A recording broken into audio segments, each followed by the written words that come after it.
दोस्तों, एक जगह माँ बाप अपने दो जवान बच्चों को छोड़ के एक रात के लिए रिश्तेदारी में चले जाते हैं।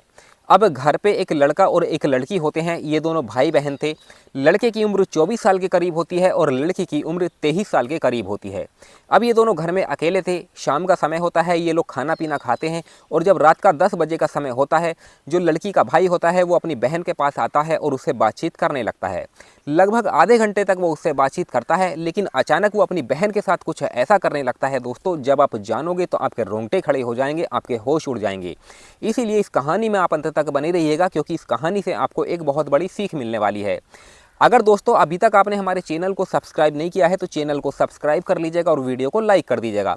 और जितने भी भाई बंधु हमारी इसी वीडियो को जहां से भी देख रहे हैं, वो इस वीडियो की कमेंट में अपना नाम और अपनी सिटी का नाम जरूर लिखें, ताकि अगली वीडियो में मुझे आपके नाम बोलते हुए खुशी हो। बाकी पिछली वीडियो में जिन लोगों ने कमेंट किया था तो उनके नामों की लिस्ट दोस्तों हमारे पास आ चुकी है। वीडियो के लास्ट में एक एक करके सभी के नाम बोलूँगा, तो आप वीडियो के अंत तक बने रहिएगा और इस कहानी की सच्चाई को जानिएगा कि आखिर पूरा मामला है क्या। दरअसल दोस्तों ये सच्ची कहानी हरिद्वार की है। हरिद्वार में एक एरिया पड़ता है मंगलोर, और यहाँ पर एक परिवार रहा करता था। परिवार के मुखिया का नाम अमन था। अमन के 4 बच्चे थे। अमन ने बड़ी लड़की की शादी कर दी थी और बड़े हंसी खुशी से वो अपने घर पर रह रही थी।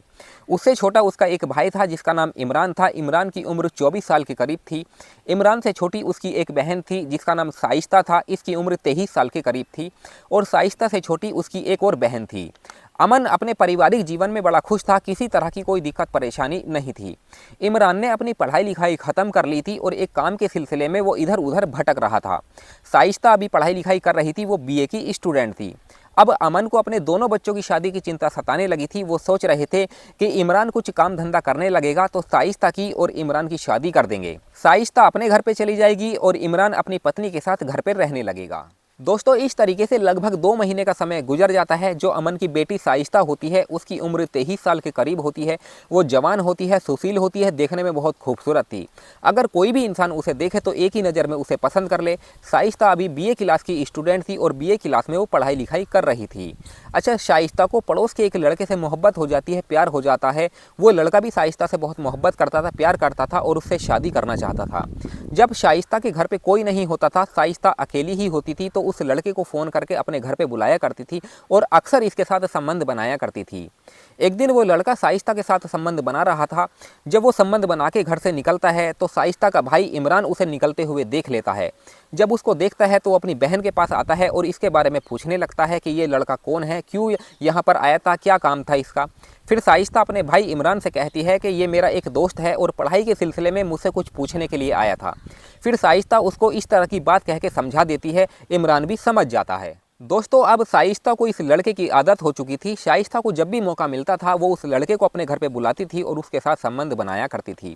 उस लड़के को कई बार इमरान ने अपने घर से निकलते हुए देख लिया था, इसीलिए उसने अपनी बहन साइस्ता को समझाने की पूरी कोशिश की थी कि वो गलत कर रही है, वो उनकी नाक कटवा रही है, उनकी बेइज्जती समाज में हो रही है, उनके बारे में लोग तरह तरह की बातें कर रहे हैं।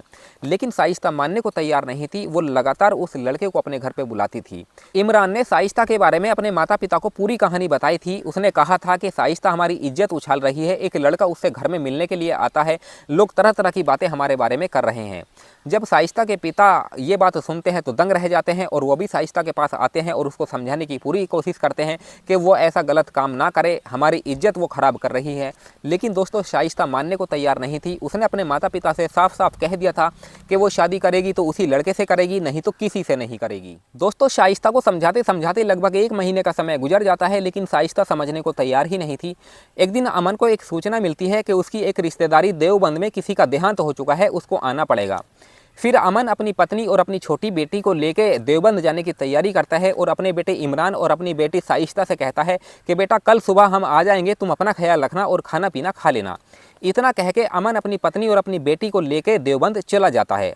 दोस्तों शाम का समय होता है। इमरान और साइस्ता खाना पीना खाते हैं और रात के 10 बजे के करीब सोने की तैयारी करते हैं। लेकिन अचानक इमरान अपनी बहन साइस्ता के पास जाता है और उससे बातचीत करने लगता है और उसको समझाने की पूरी कोशिश करता है कि वो जो ये गलत काम कर रही है, उस लड़के को घर पे बुलाती है, उससे शादी करने की उसने जिद रखी है, वो ये सब छोड़ दे, क्योंकि इसके बारे में तरह तरह की लोग बातें कर रहे हैं, हमारी इज्जत खराब हो रही है। लेकिन साइस्ता उसकी बात मानती नहीं है और वो लगातार कह रही थी कि उस लड़के को वो घर पे बुलाएगी और उसी के साथ वो शादी करेगी। अब इमरान को ये बात बुरी लग जाती है, उसको गुस्सा आ जाता है और अपनी बहन के साथ हाथापाई करने लगता है। हाथापाई में दोस्तों इतना झगड़ा बढ़ जाता है कि इमरान को इतना गुस्सा आता है कि पास में रखा हुआ एक हथियार उठाता है और अपनी बहन का गला रेत के वहीं पर उसकी हत्या कर देता है। फिर अगले दिन सुबह इमरान नज़दीकी पुलिस स्टेशन पहुंचता है और वहां के दरोगा से कहता है कि दरोगा साहब, मैंने अपनी बहन का कत्ल कर दिया है, उसकी हत्या कर दी है। जब दरोगा साहब उसकी ये बात सुनते हैं तो दंग रह जाते हैं और तुरंत ही उसको हिरासत में ले लिया जाता है।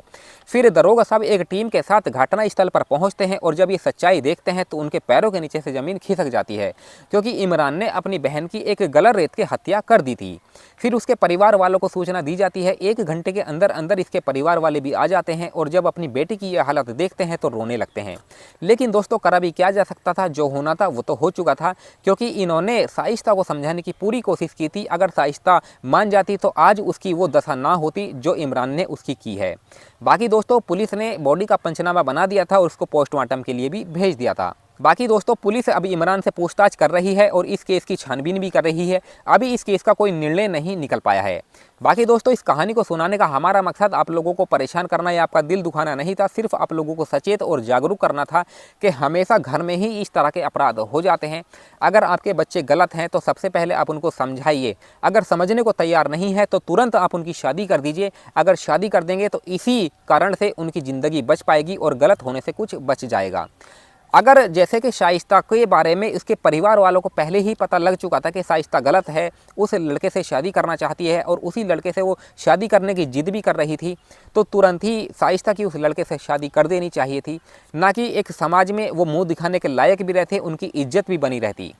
बाकी दोस्तों इस कहानी से आपको क्या सीख मिलती है आप हमें कमेंट सेक्शन में बता सकते हैं। अब उन दोस्तों के नाम लेने का समय आ चुका है जिन लोगों ने पिछली वीडियो में कमेंट किया था। सबसे पहला नाम है सोनू, उनके बाद है सुमित कानपुर से हैं, हेमंत कुमार झारखंड से हैं, नासिर चौधरी खैरपुर संभल से हैं, मनोज पासवान गोविंदपुरी नई दिल्ली से हैं, रंजीत कुमार बिहार से हैं, मोहम्मद सरताज अली चंदोसी संभल से हैं, मुकेश पटेल अहमदाबाद गुजरात से हैं, मनप्रीत सिंह पंजाब से हैं, रंजे चौधरी दोहा कतर से हैं, अतुल शर्मा उत्तर प्रदेश इटावा से हैं, अमित मीना जयपुर से हैं।